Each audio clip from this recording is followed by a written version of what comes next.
So, but yeah, don't.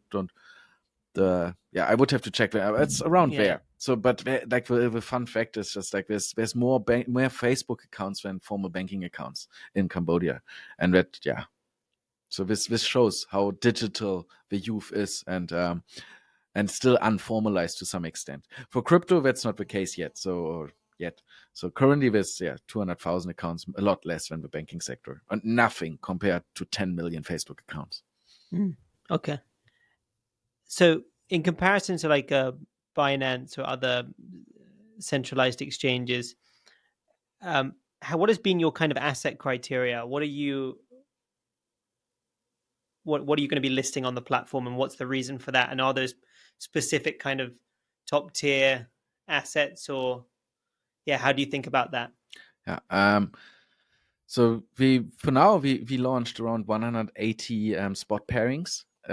So basically those are the 180 top traded tokens and coins around the world. So the biggest ones, which are proven not to be scams, basically. How we gonna like further adopt coins or list coins or tokens or potentially even NFTs later on. We will have a process for that, and that has to be made very clear is that we have to see sense in any project. So we already got a lot of requests by individuals. Can I list my token? And eventually we will be enabling that people can or projects can be listed theoretically, but we will not allow individuals to randomly list their tokens and or random projects. So there will be a lot of scrutiny on that they are licensed businesses who want to issue for a certain project, and everything we're going to list, also the 180 assets we have listed already, everything has to be approved by the regulator, the SCSC, the Security Exchange Regulator. So down the road, said we plan to enable that, and we want RGX to be a platform also for Cambodian businesses to raise capital. Also, maybe for ourselves, I've said it in some other interviews that we thinking about asset tokenization, basically tokenizing land or like or real estate in general. But that's down the road, and everything has to go hand in hand with the regulator, with scrutiny, to make sure that investors' capital is being safely kept and money is actually going towards the right projects. Yeah. Okay. And so if your main metric is kind of trading volume as of now, so you said that 180 top assets by trading volume, are there also like some assets within there that would be like meme coins, for example, like these kinds of things that maybe don't have that much utility and are based on purely on sentiment and memetics, right? Yeah. I'm curious, like if you'd screen some of those out, or if you just let the market decide and it's by trading volume. No. Yeah, at this point, we basically let the market decide. So the 180 listings are the 180 most popular in the world.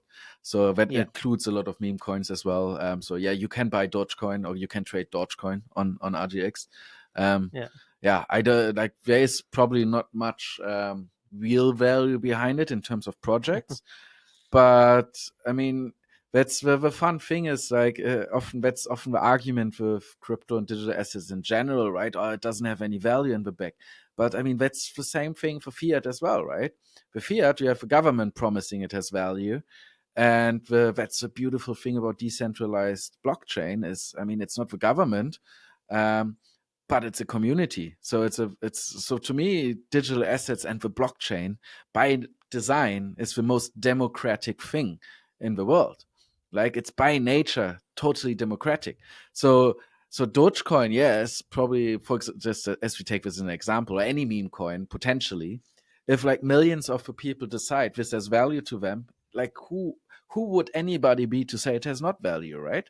Because I mean, if some government tells me that their currency has value, then so be it. But if 10 million people come together and say their stuff has value, then I think they have the same right to do that.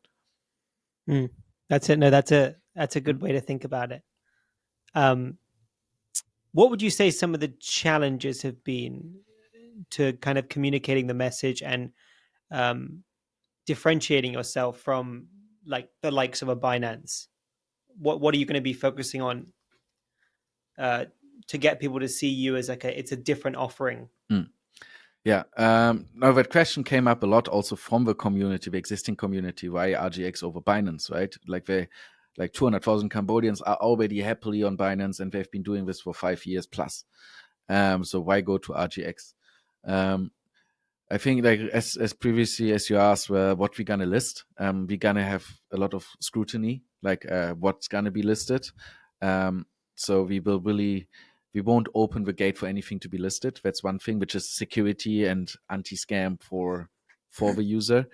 But I think the most important thing, especially for Cambodia, is like we are a local entity with local support.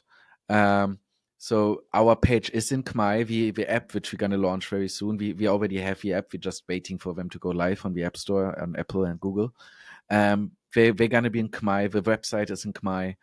And we have a local support. So people can come, send email, or the hotline we are going to install very soon will have Khmer's helping the users to solve their problems. So I literally made the example with like people asking me directly at our last event as well. So what happens if so you're using Binance? What happens if you lose a password, right? And you have to send an email to Binance support. Like it will take you 3 weeks, if at best, if to get something like that resolved, and like if they even respond to you, and let alone if you have problems communicating in English, if you only speak Khmer, so you are basically pretty much screwed, and like your assets like might be lost. So with RGX now being here locally, so we literally eventually will open our doors where people can come to our office, and there will be like a support desk, and also people can call the number and speak in Khmer, and we can resolve issues very quickly. So that's the thing. Just that's having that safety of having a local exchange rather than something out there in the web only. And then really we want to build that community. So the plan is to have events now from every month. We want to do something every month, build a community of followers, build a community of enthusiasts in the space, and have built them a platform to come together, talk to each other, to learn from each other, and like educating the people, that also again like that's actually makes the whole blockchain space safe, right? Having the people educated, do your own research, learn what this whole thing is about, and this is how you stay safe as well. And that's like you can't do that without a local entity, really. And I think that's what makes RGX so important, and like really distinguish itself from anything else. Yeah, Yeah, I that think commitment that's to. sorry. Oh, sorry. Go ahead, Max. No, back to you. No, I just was going to make a quick comment saying that commitment to having a customer centricity, right? You're focusing on making sure that the customer experience and building that community is front and center. So it's really important, especially with RGX's mission. So I'm curious to just understand as well what a process would be like for a user to onboard, and kind of what is that timeline for them to be able to be activated and start trading too. Yeah. Okay. So the normal user journey would be you go currently again. We haven't the app launched the app yet, so currently it's only on the website. But yeah, you go on rgxtrade.com.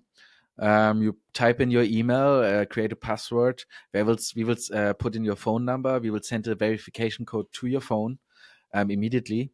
So you verify this is your phone number.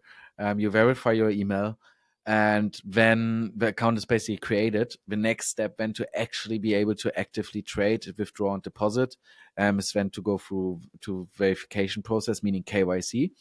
And for KYC, you take a selfie, you take a picture of your passport or ID card, and that's basically it. And that process of verifying your KYC in most use cases takes around 10-20 minutes. There's always, so we had issues for individual cases, literally individual cases. So maybe it's like 2-3 cases out of 100 have a problem. For like 98 cases out of 100, it takes 10 minutes, it's done. For 2 out of 100, it's they use a VPN. They don't take a selfie, they upload a picture which they already had on their computer and that's cropped or something. They upload a picture of their passport which was edited or like has like just because the contrast was increased, something like this. Like those things, if they not been live, like if those are not live pictures, then the KYC won't go through. But yeah, for 98% of cases, within 15 minutes, you have a verified account on RGX. Yeah, I've always been curious about the KYC process on the back end, how that actually is processed and how that actually works. It would be great to. Yeah, sure. So we use a international third party because also like we have to. We initially we would have loved to work with the local entity CamDX here as well, or also I mean as part of Royal Group, Wing Bank has also developed their own KYC, which we could have used, but to be internationally accepted from chain analysis and other partners we use in order to build the exchange, we actually needed to use internationally recognized, globally recognized KYC system. So the system we use user has a database of blacklisted names. So it's basically this what the system does is it verifies liveliness, it verifies the similarity of your selfie with the ID card. So it actually checks that it's a real ID card, it checks you're a real person, it checks that you look the same, etc. So basically verifying you as a person. And then the next step is it will counter check this with sanction lists, sanction countries, etc., making sure that you are not on any sanctioned list or that you are not based in North Korea, like things like this, right? So this is basically how the backend works on the backend. The KYC works on the backend, and this whole process is automated. That's why it's able to run only like 10 minutes. Okay, and just a bit of a like a bit off topic, but we've seen the Bitcoin ETF get approved, so over 30 billion now in AUM. I'm curious if you also see a sort of a focus of RGX over the coming years to also focus more on like the B2B side, so whereby you could be a custody partner for businesses that maybe want to hold Bitcoin on their balance sheet, or for in the case that an ETF gets approved in Cambodia. So I just wonder if that's like on the agenda. Yeah, interesting question. So currently it's not truly on the agenda,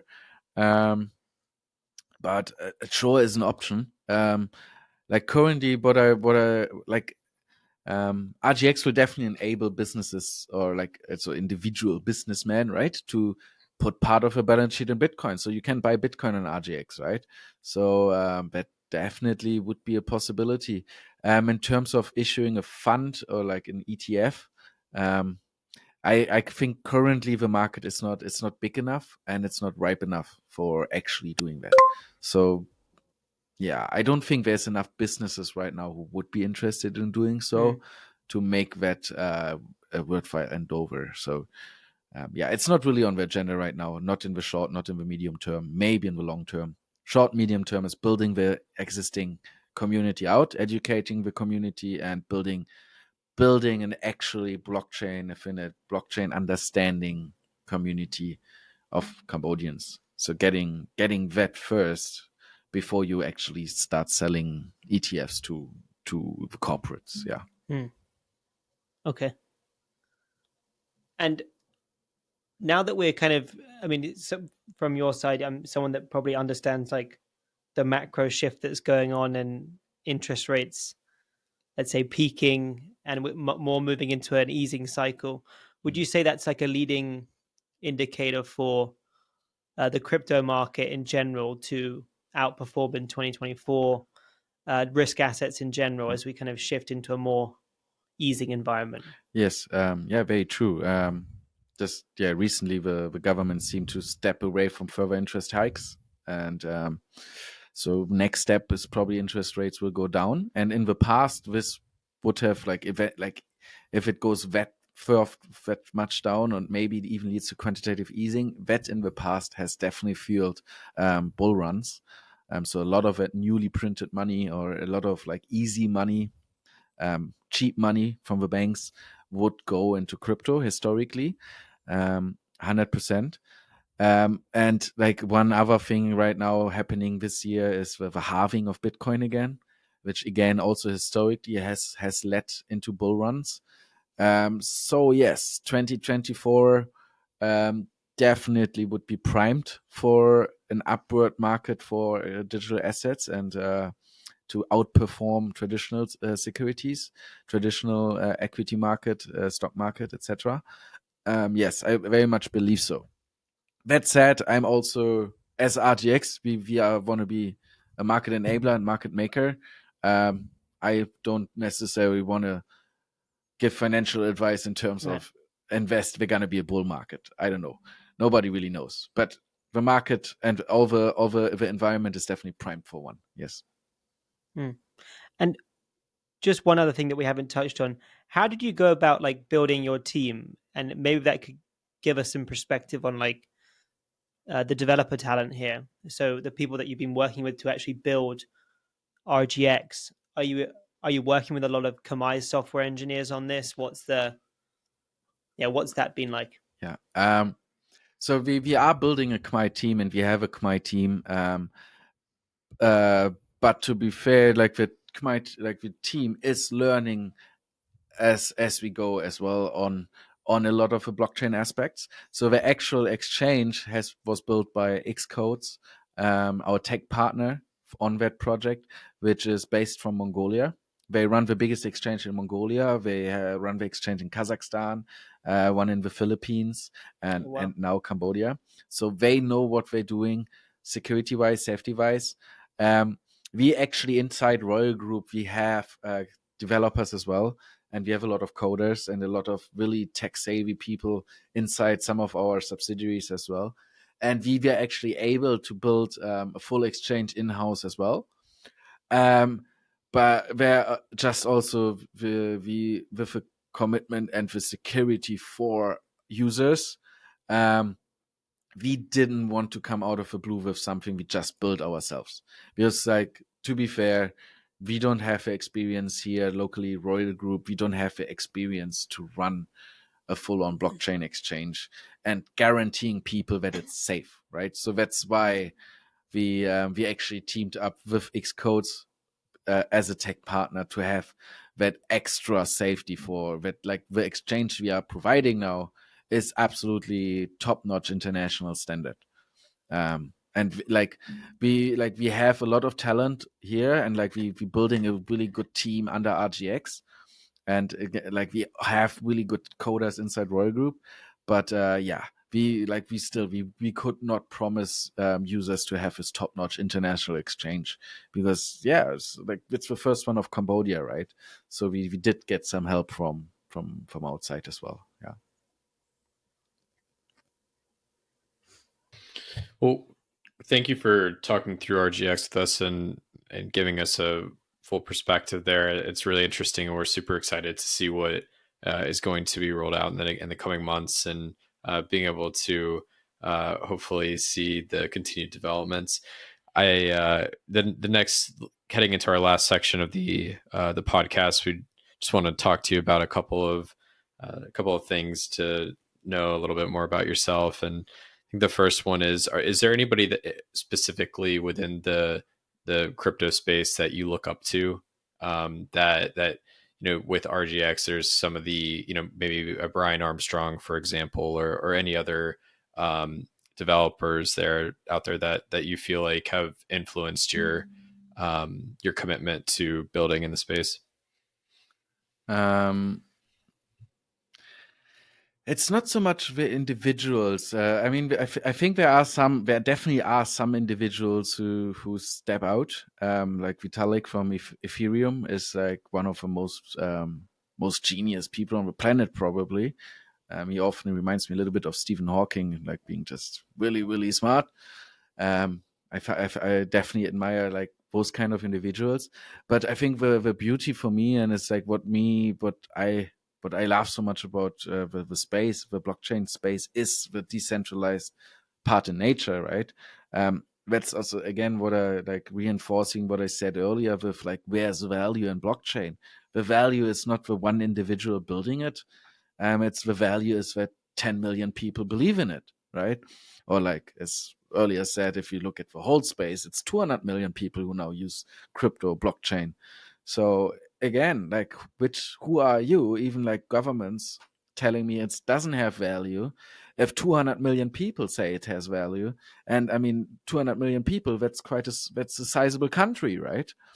In itself. So that's what I think is, yeah. So in the individuals, like I said, Vitalik from Ethereum is really into. If people really are into blockchain and want to learn about it, he has a blog and he writes a published article all the time, which are really technical and really interesting. What he thinks is the future of blockchain. So that's really something cool to look into.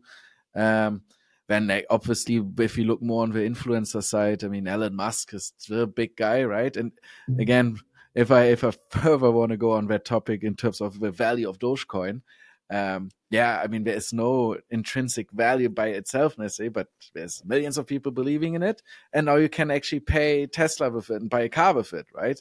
So if you say Dogecoin doesn't have value, I mean, you're also saying a Tesla car doesn't have value, right? It's a, so he, even for, I mean, he is not the genius who building blockchain. He's a genius building rockets and cars, but I think he did a lot for the space by supporting it and actually being outspoken about it.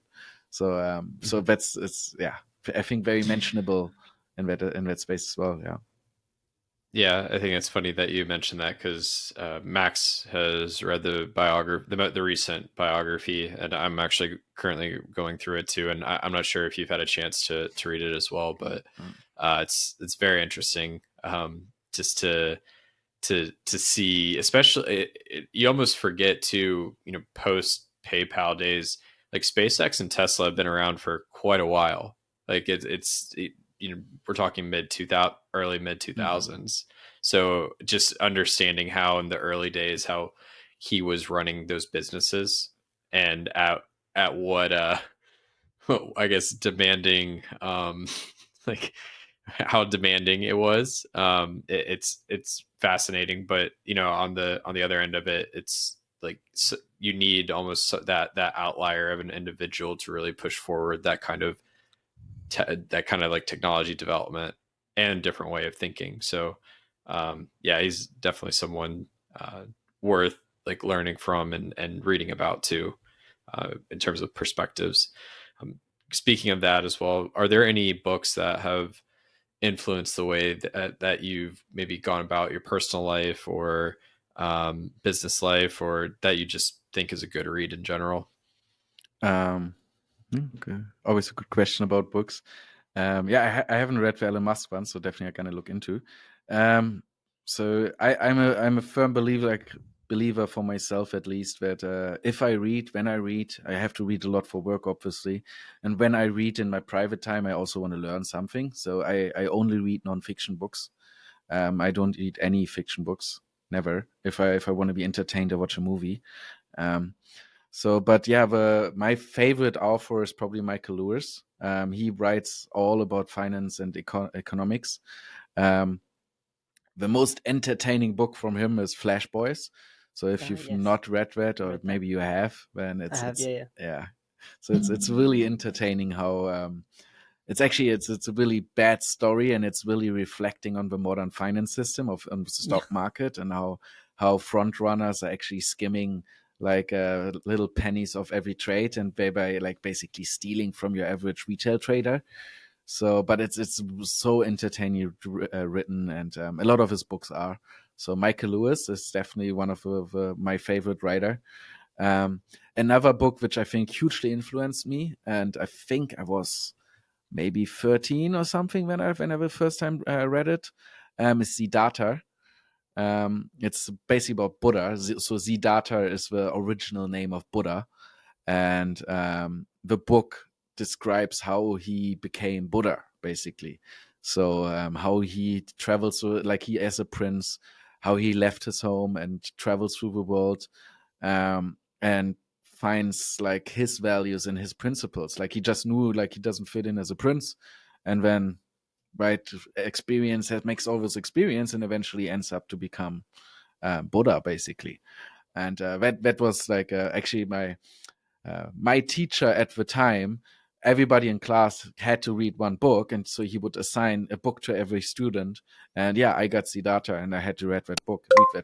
And as I said earlier, maybe I was a little bit of a wild teenager, so it definitely made a big impression on me how this guy was. How Siddhartha was a prince sitting there and didn't know what to do with his life, and traveled the world to find out what to do. So, I mean, I definitely don't want to compare myself to Buddha, but I thought that is a good approach to look up to. So, yeah, definitely put me Well, into traveling. Yeah, oddly enough, can see the correlation there just slightly. yeah.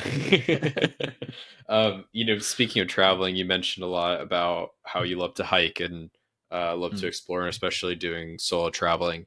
I myself actually am the same way too, and I'm curious, just where have you been on in nature around the world, whether that's a hike, a trek, whatever it may be, that you Mm. felt like is a must experience, and then on the other end, where's somewhere in the world that you are excited to get to at some point?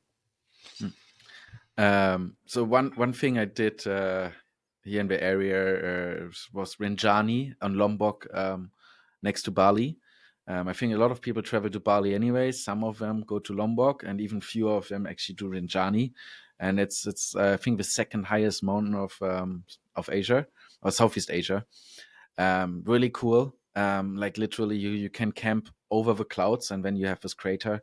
Super impressive and just beautiful. I mean, Indonesia in general is beautiful. So green and crystal clear water around it. Um, Absolute beautiful. Another thing for all Europeans, Morocco is a complete different world from Europe, but it's just 45 minutes away by about 2 hours, depending where you are in Europe. And Mount Toubkal. So Mount Toubkal is the highest mountain of North Africa, and also like super cool. And if somebody wants to challenge themselves a little bit and just go and do a solo hike to Mount Toubkal, and you go the one way up, like you fly to Marrakesh, go down 1 or 2 hours down to the beginning of the Atlas Mountains. You hike Mount Toubkal, and you go down the other side, and you finish off near the Sahara. And yeah, seeing like going basically through different weather climates all in like 2-3 days. It's really cool. Like you have on top of Mount Toubkal over 4,000 meters, you have snow, and like you basically finish your hike like near the Sahara at like 30 degrees. It's really fucking cool. Um, Here in Cambodia, what I love is I go camping a lot. I take my dog out a lot. I like beginning of COVID, actually I bought a very old Toyota and built that out to like an off-road car. And I love going out, take my dog, and just hang out on go 1 or 2 nights to Kiri Rom and sleep under the trees, under the stars. And yeah, that's like really like calming me down and chilling, and it's so good.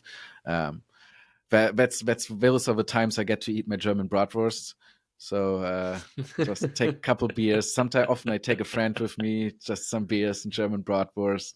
The dog can run around in the forest. Everybody's happy, and you can just forget about everything which happens at work.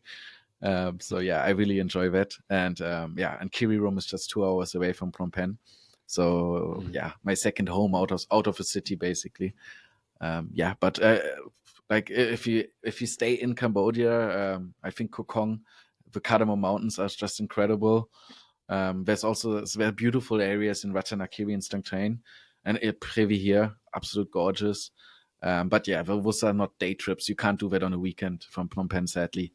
So it's like really nice now. They're building the expressway to Siem Reap, So currently it takes you 5-6 hours to go to Siem Reap. Once there's an expressway, you may get there in 2 or 3, like probably 3 hours. Then you can actually do it for a weekend. So I'm really looking forward to that. And you can actually go just for 1 or 2 nights and go see Angkor Wat. That's going to be really cool. Currently, I'm basically limited to Kiri Rom, which I totally love. But yeah, I'm looking forward for, while the infrastructure in Cambodia improves, that you get more options where to go in quickly for a weekend. Because yeah. do you also work on a Saturday? No, Okay, no. no. I'm very lucky. I'm lucky Okay. enough that I don't. Yeah. Sometimes we do.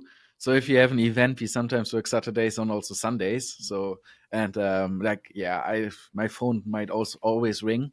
I often also funnily, my chairman has the talent to always call me on Saturdays when I'm camping. So yeah, but so basically officially I don't work on Saturdays, Sundays. So I get my weekends off. Yeah. Mm-hmm. Yeah, it's the whole like, sorry, I can't hear you, bad connection. Oh, Whenever he calls. Yeah. Yeah. No. So It's all right. the traditional closing question that we like to ask each of our guests is, what's the greatest or what's the best piece of advice that you've ever been given? Best piece of advice. I would think travel, experience, and don't judge people too quickly. Just like everybody is different and what they've seen in their environment. People are not bad. We are all children of our environment. But also don't run after like certain goals, but just like find something which you think is cool, interests you. Like that's the most like, people always say, find something which makes you happy and do follow your passion. I do think you have to compromise. So you definitely have to compromise in life. Not everybody can follow their dream, sadly not. But definitely don't do something you hate just to get a bigger TV and a bigger car. So find something you like and find something you're good at.